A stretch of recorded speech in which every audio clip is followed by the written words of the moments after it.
নমস্কার, স্কিল বাংলা চ্যানেলে আপনাদের সকলকে স্বাগত জানাই। নিশ্চয়ই খবরের চ্যানেলে বা বিভিন্ন জিওপলিটিক্যাল নিউজ থেকে দেখে নিয়েছেন যে এই যে ইরান আমেরিকার যুদ্ধ চলছিল, এর মধ্যে শত চেষ্টা করেও সৌদি আরব নিজেকে দূরে রাখতে পারল না। সৌদি আরব যুদ্ধের মধ্যে ঢুকে যেতে বাধ্য হলো কার্যত। ইউএসএ, সৌদি আরব একসঙ্গে ইরাকের ওপর অ্যাটাক করলো। এবার আপনার মধ্যে দুটো প্রশ্ন চলে এসছে, স্যার আরব কোত্থেকে এলো এই যুদ্ধে, আর ইরাকটাই বা কোত্থেকে এলো? ছিল তো আমেরিকা এবং ইরান, বাকি দুজনই তো নতুন প্লেয়ার। ইয়েস, এবার এখানে আপনাকে বুঝতে হবে যে ইরানের মদতপুষ্ট যে হুথি জঙ্গি গোষ্ঠী, এই হুথি জঙ্গি গোষ্ঠী জাস্ট কয়েকদিন আগে সৌদি আরবের ওপর অ্যাটাক করেছিল, মনে আছে? এইবার সৌদি আরব, যারা আমেরিকার সঙ্গে খুব ভালো সম্পর্ক রাখে এবং আমেরিকার সিকিউরিটি আমব্রেলার অধীনে যে সৌদি আরব নিশ্চিন্তে থাকে, আমেরিকা নিশ্চয়ই সৌদি আরবকে আহ্বান জানিয়েছে, ভাই তোমার ওপর অ্যাটাক হচ্ছে, অ্যাটাক তো ইরান করাচ্ছে, অতএব তুমিও চলে আসো এই যুদ্ধে, এছাড়া আর উপায় নেই। তো সৌদি এবং আমেরিকা একসঙ্গে অ্যাটাক করলো কোথায়? ইরানে না, ইরাকে। কেন ইরাকে? কারণ ইরাকে বেশ কিছু সশস্ত্র গোষ্ঠী ছিল, জঙ্গি গোষ্ঠী বলুন, বিদ্রোহী গোষ্ঠী বলুন, আপনার ভিউ পয়েন্ট, যে গোষ্ঠীগুলোকে আবার মদত দিত এবং ট্রেনিং দিত এবং আর্থিক সাহায্য দিত এবং অস্ত্র সাহায্য দিত ইরান। বোঝা গেল তো? ইউএসএ এবং সৌদি আরবিয়া একদিকে, এদিকে ইরাক আর ইরান আর একদিকে। ইরাক পুরোপুরি বলবো না, আমি বলবো ইরাকের যে সমস্ত গোষ্ঠী ইরান দ্বারা নিয়ন্ত্রিত, সেই গোষ্ঠীগুলো অন্তত, এবং অ্যাটাক হয়েছে সেই গোষ্ঠীগুলোকে টার্গেট করেই। এবার দেখুন, আপনি যদি skill Bangla channel regular follow করেন, কারণ এই চ্যানেলে বাংলা ভাষায় রেগুলার জিওপলিটিক্যাল ভিডিও আমরা আপলোড করি, অ্যানালিসিস করি একাডেমিক পার্সপেক্টিভ থেকে, তাহলে আপনি নিশ্চয়ই মনে করতে পারবেন কদিন আগে হুথি জঙ্গি গোষ্ঠী সম্পর্কে আমরা আলোচনা করেছিলাম এবং আপনি এই পুরো ঘটনাটাকে রিলেট করতে পারবেন। আর যদি যারা প্রত্যেক দিন ভিডিও হয়তো ফলো করেন না, তাদের কাছে এই দুয়ে দুয়ে চার করাগুলো, মিসিং ডটগুলোকে কানেক্ট করাকে একটু অসুবিধা হয়ে যায়। ঠিক, চলুন এবার আমি প্রথমেই যেটা করতে চাইব সেটা হচ্ছে আগে আপনাদেরকে অফিসিয়াল একদম বিভিন্ন নিউজ চ্যানেল থেকে, পোর্টাল থেকে খবরের সত্যতাটা দেখিয়ে দিই। কারণ কোনো বাংলাদেশি প্রিয় ভাই বা বোন থাকতে পারে যে কমেন্টে সে লিখতেই পারে সমস্ত কিছু দেখাশোনার পরও ভুয়া খবর, তো তার জন্য দেখতেই পাচ্ছেন সমস্ত জায়গায় একই খবর।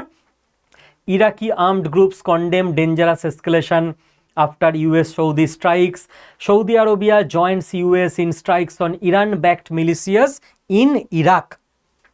তো পুরো ব্যাপারটা আশা করি আপনাদের কাছে সত্যতা ক্লিয়ার হলো, বাকি তো যে যার মতো গুগল টুগল করে দেখে নিতে পারবেন।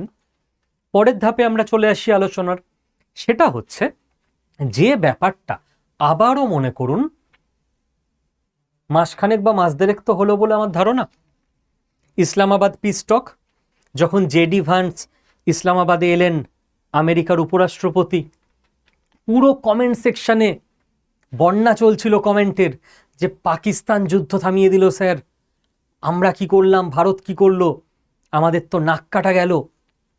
আমি দায়িত্ব নিয়ে বলেছিলাম যে আবেগে বলছি না, ভারতীয় বলে ভারতীয় প্রাইডে বলছি না, কারণ ওই জায়গাগুলোর থেকে অনেকটা নিজেকে ডিস্টেন্স করে নিতে পেরেছি এত বছরের পড়াশোনার ফলে। নিরপেক্ষ অ্যানালিসিসে বলছি Islamabad piece talk is going to be a failure. বলেছিলাম তো? তাহলে ইসলামাবাদ পিস টক সারা পৃথিবীর ইতিহাসে লেখা থাকবে যে পাকিস্তানে এমন একটা শান্তি চুক্তি হয়েছিল, যে চুক্তি হবার আগে দুটো দেশের মধ্যে যুদ্ধ হচ্ছিল, আমেরিকা এবং ইরান। চুক্তি হবার পরে চারটে দেশ হয়ে গেল, আমেরিকা, আরব, ইরান, ইরাক। তো এমন শান্তি চুক্তি যেখানে শান্তি তো দূরের কথা, অশান্তি আরও বেড়ে গেল। এবং সারা পৃথিবীর জিওপলিটিক্যাল কেস স্টাডিতে ইসলামাবাদ পিস টক খিল্লির জিনিস হয়ে থাকবে। স্টুডেন্টরা বলে না স্যার খিল্লি, তো ওদের ভাষায় বলছি খিল্লির জিনিস হয়ে থাকবে। এই জন্য না বুঝে সুঝে লাফিয়ে কোনো জায়গায় গিয়ে ক্রেডিট নেবার জন্য দৌড়াদৌড়ি করতে নেই। পাকিস্তান আরও বিপদে পড়ল। কি বিপদে? পাকিস্তান সৌদি আরবের সঙ্গে একটা ডিফেন্স প্যাক্টে আছে। আপনাদের নিশ্চয়ই মনে থাকবে যারা স্কিল বাংলা চ্যানেল ফলো করেন। পাকিস্তান কি আশা নিয়ে সৌদি আরবের সঙ্গে ডিফেন্স প্যাক্ট করেছিল? যে ভারত যদি অ্যাটাক করে, অপারেশন সিঁদুরের পরপরই করেছিল, তাহলে আরব আমাদের বাঁচাতে আসবে। এবার আরব কি মিলিটারিলি খুব শক্তিশালী একটা দেশ? না। আরব ফায়ার পাওয়ার ইন্ডেক্সে, আমি যদি খুব ভুল না করি, 25 নম্বরে আসে, রিসেন্ট যে ফায়ার পাওয়ার ইন্ডেক্স বেরিয়েছে তাতে করে। তো পাকিস্তানের থেকে অনেকটা দুর্বল। কিন্তু পাকিস্তান বিইং পাকিস্তান, অত্যন্ত ছোট লোক, রিলিজিয়াস সেন্টিমেন্ট সুরসুরি দিয়ে ভারতে একটা ফল্ট লাইন তৈরি করতে চেয়েছিল। কি ফল্ট লাইন? সৌদি আরব দেশটা রিলিজিয়াস পয়েন্ট অফ ভিউ থেকে সারা পৃথিবীর প্রচুর ইসলাম ধর্মাবলম্বী মানুষজন, মুসলিমদের কাছে একটা ধর্মীয় পবিত্র স্থান। এবার যখন পাকিস্তানের পাশে আরব এসে দাঁড়াবে এবং একসঙ্গে ভারতের বিরুদ্ধে যুদ্ধ করবে, তখন পাকিস্তান ভারতের মুসলিমদের এইভাবে উস্কে দিতে চেষ্টা করবে যে তোমরা আরবের বিরুদ্ধে যুদ্ধ করছো, এ তো আল্লাহর বিরুদ্ধে যুদ্ধ। এই ধরনের নোংরা কনস্পিরেসি পাকিস্তানের মাথায় চলছিল। উল্টে কি হলো? পাকিস্তান এবং ভারতের এমন কোনো যুদ্ধ লাগলো না এখনো অবধি যেখানে আরব সাহায্য করতে আসবে এবং পাকিস্তানের গেম প্ল্যান সাকসেসফুল হবে। উল্টে আরব একটা যুদ্ধে জড়িয়ে গেল। এবার ডিফেন্স প্যাক্টে কি বলা ছিল? একটা দেশের ওপর অ্যাটাক হলেই অন্য দেশের মিলিটারি যাবে তাকে হেল্প করতে। পাকিস্তানের মিলিটারি এখনো পর্যন্ত আরবে গেল না আরবের হয়ে লড়াই করার জন্য। আবারও সারা পৃথিবীতে পাকিস্তানের যে কথার দাম তো বাদ দিন, লিখিত কথা, এগ্রিমেন্ট, চুক্তি, তার দাম, সেটাও যে পাকিস্তান ভায়োলেট করে সেটাও প্রমাণিত হয়ে গেল। কারণ পাকিস্তান এখনো পর্যন্ত দেখা যাচ্ছে না, কোনো নিউজে পাওয়া যাচ্ছে না যে আরবে নিজের সেনা পাঠিয়েছে আরবকে বাঁচানোর জন্য। আর পাকিস্তান করবেই বা কি? বালুচিস্তানে সেনা পাঠাবে, না আফগানিস্তান বর্ডারে সেনা রাখবে, নাকি পিওকেতে সেনা রাখবে, নাকি আরবে সেনা পাঠাবে আরবকে বাঁচানোর জন্য? নেক্সট পাকিস্তান আরও একটা কাজ করে ফেলেছে। কি কাজ? কুয়েত দেশটার সঙ্গে একটা নতুন ডিফেন্স প্যাক্ট পাকিস্তান সাইন করে ফেলছে লাফিয়ে লাফিয়ে। আমি আপনাকে দেখিয়ে দিই। Pakistan, Kuwait wants Pakistan defence deal modeled on Saudi pact. ঠিক, after Iran attacks Kuwait, Iran যখন কুয়েতের ওপর অ্যাটাক করছে, আমেরিকা বাঁচাচ্ছে না, এবার কুয়েতের ভরসাকে পাকিস্তান বাঁচাবে। পাকিস্তানের ওপর কেন এই সমস্ত দেশগুলোর এত ভরসা? কারণ পাকিস্তানের কাছে নিউক্লিয়ার উইপেন আছে। তো যাতে শত্রু ভয় পায়, কুয়েত যদি বলে, আরব যদি বলে যে পাকিস্তানের সঙ্গে ডিল আছে, ওদের কিন্তু নিউক্লিয়ার উইপেন, আমাকে অ্যাটাক করলে কিন্তু পরমাণু অস্ত্র পাকিস্তান মেরে দেবে তোমার মাথায়, তো এইটা ভেবে যদি শত্রুকে ভয় পাইয়ে রাখা যায়। এটা স্যার, আবার আপনাদের অনেকের মনে হচ্ছে স্যার ইন্ডিয়া কি করছে? স্যার ইন্ডিয়া কোনো দেশের সঙ্গে এরকম ডিফেন্স প্যাক্ট করছে না, পাকিস্তান তো সারা পৃথিবীতে অনেক এগিয়ে যাচ্ছে। আবার আমি বলছি, এটা আবার 2-2.5 মাস পর মিলিয়ে নেবেন। ইন্ডিয়ার উচিত নয় এই মুহূর্তে কোনো দেশের সঙ্গে এরকম ডিফেন্স প্যাক্ট করা। আমি জানি না ইন্ডিয়া করবে কি করবে না, আমি কেবল এটুকু জানি ইন্ডিয়ার উচিত নয় করা। কেন? কারণ আছে। আজকে যুদ্ধ হচ্ছে আরব এবং ইরান বা ইরাকের মাঝখানে, পাকিস্তান কোথাও নেই। যদি আরব আমেরিকা সবাই চাপ দেয় যে তোমার এগ্রিমেন্ট আছে, তোমায় যুদ্ধে আসতে হবে, পাকিস্তান অকারণে একটা যুদ্ধের মধ্যে গিয়ে পড়বে, যেই যুদ্ধে কোনো দিক থেকে পাকিস্তান জড়িত ছিল না। ইরান পাকিস্তানের সঙ্গে বাউন্ডারি শেয়ার করে, ইরান মিসাইল ছুটতে শুরু করে দেবে পাকিস্তানের ওপর। মাঝখান থেকে স্টুডেন্টদের ভাষায় যদি বলি, কেস খেয়ে গেল পাকিস্তান। সেই কেসটা আরো বড় করে খেতে চলেছে পাকিস্তান, যত একটার পর একটা দেশের সঙ্গে ও গিয়ে ডিল করতে শুরু করবে। তো ভারতের উচিতই নয় এরকম কোনো দেশের সঙ্গে ডিল করা, যে তার কোনো একটা দেশের সঙ্গে যুদ্ধ হবে, ভারতের সেই যুদ্ধে কোনো ইন্টারেস্ট নেই, সেই যুদ্ধের মধ্যে ভারত অকারণে জড়িয়ে পড়ে নিজের 12টা বাজানো, ওই নিজের পায়ে নিজে কুড়ুল মারা বলে, এর থেকে বড় কিছু ভুল হতে পারে না। ইয়েস, ভারতের উচিত হবে 2040 অনওয়ার্ডস বা 2047 অনওয়ার্ডস এইরকম ডিল একের পর এক দেশের সঙ্গে করা। কেন? তার কারণ হচ্ছে, মোটামুটি যেটুকু এখনো অবধি সারা পৃথিবীর ইকোনমি বলছে যে 2038 বা 40-এ চীন পৃথিবীর 1 নাম্বার ইকোনমি হয়ে যাবে, আমেরিকা চলে আসবে 2-এ, এবং ভারত থাকবে তো 3-এ, সব দিকের পাওয়ার হিসেব করে।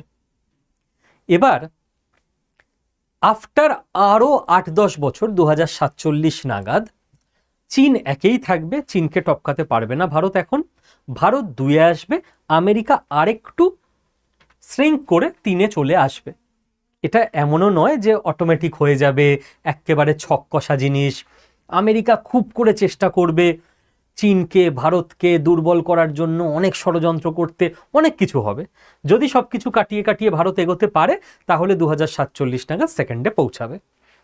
যখন ইন্ডিয়া সেকেন্ডে পৌঁছে গেল, তখন ইন্ডিয়ার উচিত এই ধরনের সব একের পর এক ডিলগুলো করা। কারণ ইন্ডিয়া যখন সেকেন্ডে চলে আসবে, তখন ইন্ডিয়া চাক আর না চাক, তাকে অল টাইম মিলিটারিলি প্রস্তুত থাকতে হবে। পাশেই বর্ডার শেয়ার করছে এরকম একটা দেশ 1 নম্বরে তখন থাকবে চীন। তো ইন্ডিয়াকে মারাত্মকভাবে রেডি থাকতে হবে প্রত্যেক মুহূর্তে, যে পরের মুহূর্তে যে কোনো কিছু ঘটতে পারে, আমাদের রেডি থাকতে হবে রিটালিয়েট করার জন্য। এবং ভারতের ইকোনমি অতটা স্ট্রং হয়ে যাবে, ভারত ডিফেন্স সেক্টরে অতটা স্ট্রং হয়ে যাবে যে এখন আমি যত দেশের সঙ্গে ডিল করব, আমারই ইকোনমি বাড়বে, আমার ইকোনমি ক্ষতি হবে না। আপনি আমেরিকাকে দেখুন, আমেরিকার ডিল আছে এরকম প্রচুর দেশের সঙ্গে, জাপানের সঙ্গে ডিল আছে, তোমাদের বাঁচাবো আমি। আমেরিকার ওই কনফিডেন্স চলে এসছে যে কোথাও যুদ্ধ হলে, একে তো আমার নাম শুনলে আমার সঙ্গে টাই আপে আছে এরকম কোনো দেশের ওপর অ্যাটাক হবে না, 2, যদি অ্যাটাক হয়ও, আমার আর্মি এতটাই স্ট্রং যে গিয়ে যে অ্যাটাক করেছে তাকে ফিনিশ করে দিয়ে চলে আসব। সারা পৃথিবীতে আমাদের ইমেজ আরও স্ট্রং হবে, এবং বিনিময়ে আমরা প্রত্যেক বছর এই জাপান দেশটার থেকে $1 বিলিয়ন পেতে থাকবো, জাস্ট ওদের সিকিউরিটি প্রোভাইড করছি বলে। আমেরিকা পেতে থাকে, তো আমেরিকার ইকোনমি আরও বাড়তে থাকে, আমেরিকার ওই টাকায় আর্মি আরও বাড়তে থাকে, আমেরিকার সারা পৃথিবীতে ফুটপ্রিন্ট আরও বাড়তে থাকে। এবার যে এখনো 1 বা 2-এ পৌঁছায়নি, সে তার পক্ষে এগুলো করা মূর্খামি। 1 বা 2-এ পৌঁছে যাওয়ার পর আপনি চান আর না চান আপনাকে করতেই হবে, কারণ আপনি তখন ওই সামনে সামনে চলে এসেছেন লড়াইতে। বাট যতক্ষণ আপনি আড়ালে আবডালে রয়েছেন, অকারণে লড়াইয়ের মধ্যে গিয়ে পড়ে লাভ নেই, ততক্ষণে নিজের ইকোনমি, নিজের ডিফেন্স এগুলোকে স্ট্রং করে যাওয়া বুদ্ধিমানের কাজ। বোঝা গেল? আচ্ছা, নেক্সট ব্যাপারে চলে আসি। সেটা হচ্ছে, একটা অদ্ভুত জিনিস খেয়াল করেছিলেন? ভারত, বাংলাদেশ, এই সমস্ত উপমহাদেশের মানুষজনের মধ্যে তারা রিলিজিয়াস অ্যাঙ্গেল দিয়ে জিওপলিটিক্সকে সমর্থন করতে বা না করতে চেষ্টা করছিল। মূর্খামি এক্সপোজড। রিলিজিয়াস সেন্টিমেন্ট দিয়ে না তো জিওপলিটিক্স চলে, না তো দেশের পলিটিক্স চালানো উচিত। আপনি দেখুন, ভারতের প্রচুর ইসলাম ধর্মাবলম্বী মানুষ, বাংলাদেশের প্রচুর ইসলাম ধর্মাবলম্বী মানুষ আমেরিকা ইরান যুদ্ধে ইরানকে ফেসবুকে সমর্থন করছিল, পারলে টাকা পয়সা হেল্প পাঠিয়ে দিচ্ছিল। কিসের জন্য? তারা জিওপলিটিক্যালি প্রত্যেক ইরানকে সাপোর্ট করে সেই জন্য না, রিলিজিয়ানের দিক থেকে ইরান একটা ইসলামিক কান্ট্রি তাই।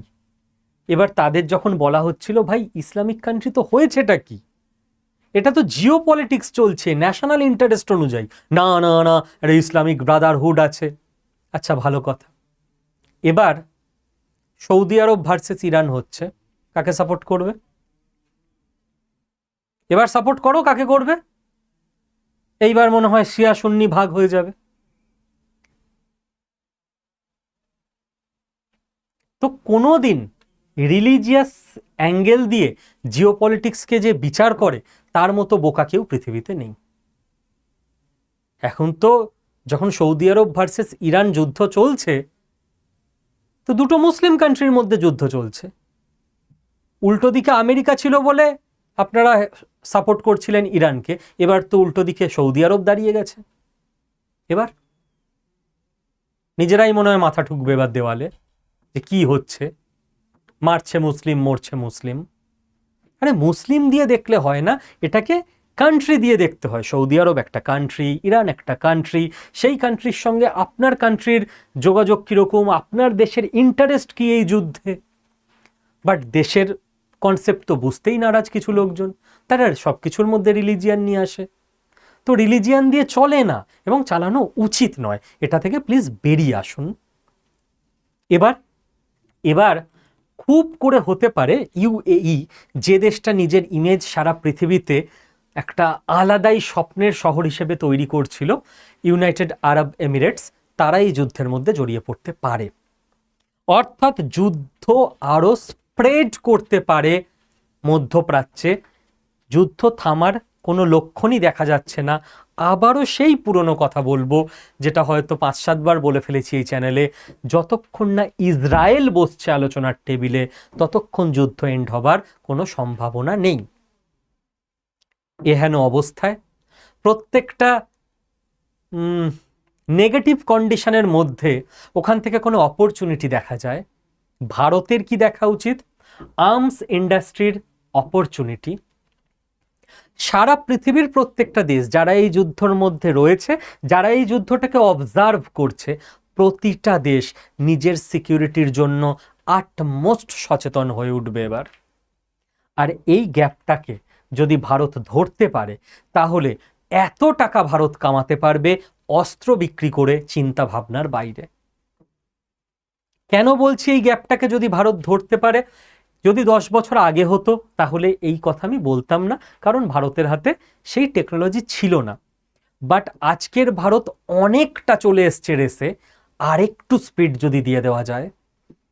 আমি সেন্ট্রাল গভর্নমেন্টে যারা শাসক দল তাদের কাছে ডিম্যান্ড করব, দাবি জানাবো যে আরও পুশ দিতে হবে আমাদের ডিফেন্স সেক্টরকে। যারা ভারতবর্ষে বিরোধী দল, আমি তাদের কাছে দাবি করব যে শাসক দলকে চাপ দিন, প্রেশার দিন পার্লামেন্টের বাইরে, যে আমাদের ডিফেন্স সেক্টরে যাতে আরও বেশি নজর দেওয়া হয়। শাসক হোক বিরোধী হোক, লক্ষ্য একটাই হওয়া উচিত, দেশের কি করে উন্নতি হবে, কারণ দিনের শেষে এই দেশটা আমাদের। অনেকটা ইন্ডিয়া এসছে, আমি ডেটা আপনাকে দেখিয়ে দিচ্ছি। 2015-16 আর 25-26 মানে 10 বছরের তুলনা আমি করেছি। 2000 কোটি টাকার এক্সপোর্ট আমরা করতাম ডিফেন্সে, 10 বছরে আমরা চলে এসেছি 38,000 টাকার এক্সপোর্ট আমরা করি। 38,000 কোটি টাকার এক্সপোর্ট মানে 2000 কোটি থেকে 38,000 কোটি, 10 বছরে 19 গুণ বেড়ে গেছে আমাদের এক্সপোর্ট। 19 গুণ। আগে আমরা 30টা মতো দেশে এক্সপোর্ট করতাম 15-16তে, এখন আমরা পৃথিবীর 80 থেকে 100টা দেশে এক্সপোর্ট করি অস্ত্র, ডিফেন্স। আগে আমাদের ডোমেস্টিক প্রোডাকশন ছিল 46,400 কোটি, আর এখন আমাদের ডোমেস্টিক প্রোডাকশন 1,78,000 কোটি টাকা। এটাও প্রায় 3.5 গুণ। আগে আমাদের দেশে প্রাইভেট ফার্ম হাতে গোনা ছিল, সব সরকারি ফার্মগুলো করত। এখন আমাদের দেশে 145-এর ওপর স্পেশালাইজড প্রাইভেট কোম্পানি আছে যারা ডিফেন্স ম্যানুফ্যাকচারিং করে। প্রাইভেট প্লেয়ার যত বাড়বে আমাদের দেশ তত স্পিডে এগোবে। গভর্নমেন্ট যদি ভাবে সব বিজনেস আমি করব, সম্ভব নয়। গভর্নমেন্টের উচিত ইকোসিস্টেম তৈরি করে দেওয়া, সুবিধা তৈরি করে দেওয়া, বিজনেস ভারতবাসী করে নেবে। নেক্সট আমি যেটা বলবো সেটা হচ্ছে একই কথা, অয়েল আর গ্যাস, যেটা প্রথম দিন থেকে বলেছি, আজও দেখে নিন। ভারতবর্ষকে পুরো আত্মনির্ভর হতে হবে, যে ক্রুড অয়েল সৌদি আরব যুদ্ধের জড়িয়ে গেল, আর একটা দেশ ওপেকের যেখান থেকে তেল উৎপাদন হয়, গ্যাস, ন্যাচারাল গ্যাস, এই যে জায়গা মধ্যপ্রাচ্য, এখান থেকেই কিন্তু আসে। আবারও প্রবলেম হয়ে যাবে, গ্যাসের হাহাকার হতে পারে, তেলের দাম বাড়তে পারে, ভারতকে গ্র্যাজুয়ালি এবং স্পিডে ট্রান্সফর্ম করতে হবে গাড়ির দিকে ইভিতে, রান্নার দিকে পাইপড ন্যাচারাল গ্যাসে, ইন্ডাকশানে, মাইক্রোওয়েভে। ইলেকট্রিক যেহেতু বেশি লাগবে, তাই ইলেকট্রিকের দিকে সোলারে, হাইড্রোতে, নিউক্লিয়ারে এবং উইন্ডে। হ্যাঁ, অনেকটা হচ্ছে, নিশ্চয়ই হচ্ছে, বাট স্পিড আপ করতে হবে। ভারত সরকার আরেকটা ভালো কাজ করেছে, যেটা ভালো কাজ নিশ্চয়ই প্রশংসা করব, বাট স্পিড আপ করতে হবে। প্রশংসা কি ভালো কাজ করে দিয়েছি থেমে গেলে হবে না। $25.6 বিলিয়ন ইভি টেক এখানে পুশ দিচ্ছে ভারত সরকার। কি হচ্ছে জিনিসটা আমি বলে দিচ্ছি। এতদিন ভারত সরকারের ফোকাস কি ছিল? এতদিন আমাদের ফোকাস ছিল যে সাবসিডি আর ইনসেন্টিভ দিয়ে ইন্ডিয়ান রাস্তায় আরও বেশি করে ইভি নামানো, যাতে মানুষ ইভি কিনতে উৎসাহী হয়। মানুষ ইভি কিনতে উৎসাহী হয়ে গেছে, যথেষ্ট কোম্পানি চলে এসছে, যথেষ্ট গাড়ি চলে এসছে। এবার আমাদের দেখতে হবে এই ইভিগুলো যেগুলো ভারতের রাস্তায় চলছে, যেগুলো ভারতে তৈরিও হচ্ছে, এর সব কিছু পার্টস কিন্তু ভারতে তৈরি হয় না। বিদেশ থেকে অনেক কিছু জিনিস আমাদের কিনে এনে এদেশে অ্যাসেম্বল করতে হয়। এবার ইম্পোর্ট কমাতে হবে, পুরোটা সিস্টেমটাকে আত্মনির্ভর বানাতে হবে। তার জন্য 2.2 লাখ কোটি টাকার পলিসি সাপোর্ট স্কিম সরকার এনেছে, যার মধ্যে 10,900 কোটি টাকার পিএম ই ড্রাইভ স্কিম আছে, 25,938 কোটি টাকার PLI production linked incentive scheme আছে অটোমোবাইল আর অটো কম্পোনেন্টের জন্য। পিএলআই কি? যত বেশি প্রোডাকশন করবে তত তোমায় ছাড় দেবো। তো সেই কোম্পানির প্রোডাকশানের খিদে বাড়ে যে আরও যদি আমি পরের স্ল্যাবে চলে যেতে পারি, আরও আমি ট্যাক্সে ছাড় পেয়ে যাব, ইনসেন্টিভ পেয়ে যাব। ঠিক আছে। আর এসিসি অ্যাডভান্সড কেমিস্ট্রি সেল, এটা তৈরির জন্য 18,100 কোটি টাকা পিএলআই স্কিম। সেল বাইরের থেকে কিনে আনলে হবে না, এদেশে তৈরি করতে হবে, যাতে করে আমাদের টার্গেট, আমাদের যে ডোমেস্টিক ম্যানুফ্যাকচারিং, ব্যাটারির, মোটরের, ইলেকট্রনিক্সের এবং অন্যান্য ক্রিটিক্যাল কম্পোনেন্টের, সেটা যাতে এ দেশেই হতে পারে। ব্যাস, এইটা অ্যাচিভ করে নিলে আরও এক ধাপ আমরা এগিয়ে যেতে পারবো।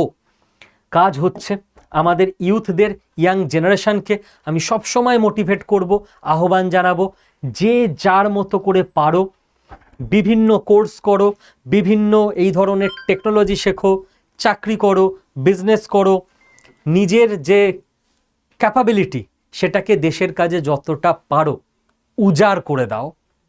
ওকে। এবং এর স্যার এন্ড কোথায়? এন্ড বলতে ইউএসএ ইসরায়েল একটা মিটিং সবে হয়েছে, ইসরায়েলের প্রধানমন্ত্রী বেঞ্জামিন নেতানিয়াহুর সঙ্গে আমেরিকার রাষ্ট্রপতি ডোনাল্ড ট্রাম্পের। সেই মিটিংয়ে কি হয়েছে কিছু জানা যাচ্ছে না, তবে একটা কথা বলি, বেঞ্জামিন নেতানিয়াহু একটা ন্যারেটিভ সেট করেছেন ওই মিটিংয়ের পরে। উনি ভিডিওতে বলছেন এসে যে ইরান একে একে সব দেশকে টার্গেট করছে, কাতারকে, কুয়েতকে, বাহারিনকে, সৌদি আরবকে। মানে উনি একটা ন্যারেটিভ সেট করতে চাইছেন যে ইরান পৃথিবীর পক্ষে ক্যান্সার, ইরান সবাইকে মেরে দেবে, তো বাকিদের বাঁচানোর জন্য ইরানকে মেরে দেওয়া জরুরি। এবং আমার ধারণা বেঞ্জামিন নেতানিয়াহু ডোনাল্ড ট্রাম্পকে পুশ করছে বিগার অ্যাটাকের জন্য, যে আমেরিকার তো 1-2 ঘন্টা লাগবে, এমন অ্যাটাক করা হোক পুরো ইরানকে ধ্বংস করে দেওয়া হোক, ইরানের যেন আর কোনো বিল্ডিং, কোনো ব্রিজ, কোনো ইনফ্রাস্ট্রাকচার না থাকে। এবার ডোনাল্ড ট্রাম্প যদি বেঞ্জামিন নেতানিয়াহুর দ্বারা কনভিন্সড হয়ে এরকম করে দেয়, দি এন্ড, দেখা যাক, কিচ্ছু বলা যাচ্ছে না। এবং লাস্টে একটাই কথা বলবো, যে একবার থ্যাংক ইউ জানাবেন ভারতবর্ষের আর্মড ফোর্সকে। গোটা পৃথিবীতে এই অবস্থা চলছে, রাতে ঘুমোলে সকালে জানে না যে ঘুম ভাঙবে কিনা এই ঘরেই, নাকি এই ঘরের ধ্বংসস্তূপে। ওরা এইটা ভেবে ঘুমোচ্ছে যে ঘুম ভাঙলে সকাল, না ভাঙলে পরকাল। আর আমরা যে নিশ্চিন্তে ঘুমটা দিতে পারছি প্রত্যেক দিন, সন্ধেবেলা পরিবারের সঙ্গে 8 ঘন্টা গল্প গুজব, খাওয়া দাওয়া একসঙ্গে করতে পারছি, এই সবটা ভারতবর্ষের আর্মড ফোর্সের লোকেরা 24 ঘন্টা দেশটাকে রক্ষা করছে বলে। আমাদের ওপর কোনো আঁচ আসছে না এই যুদ্ধের, বা সেই অর্থে কোনো যুদ্ধের। যখন অপারেশন সিঁদুর চলছিল তখনও ভারতবাসী এনজয় করছিল, এত কনফিডেন্স যে আমাদের কিছু হবে না, আমাদের আর্মড ফোর্স লড়ছে। আর দেশের ডেভেলপমেন্ট এইভাবেই এগিয়ে নিয়ে যেতে হবে, এর থেকে আরও অনেক স্পিড চাই।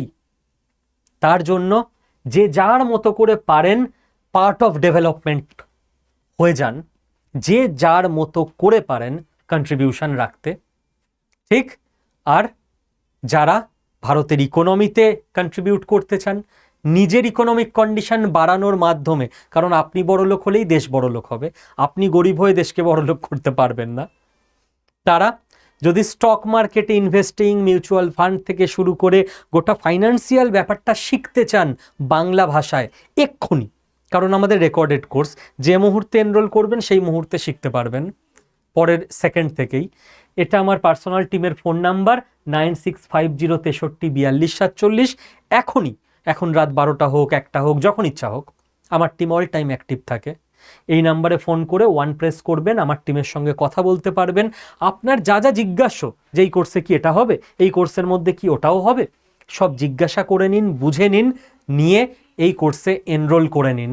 All the best.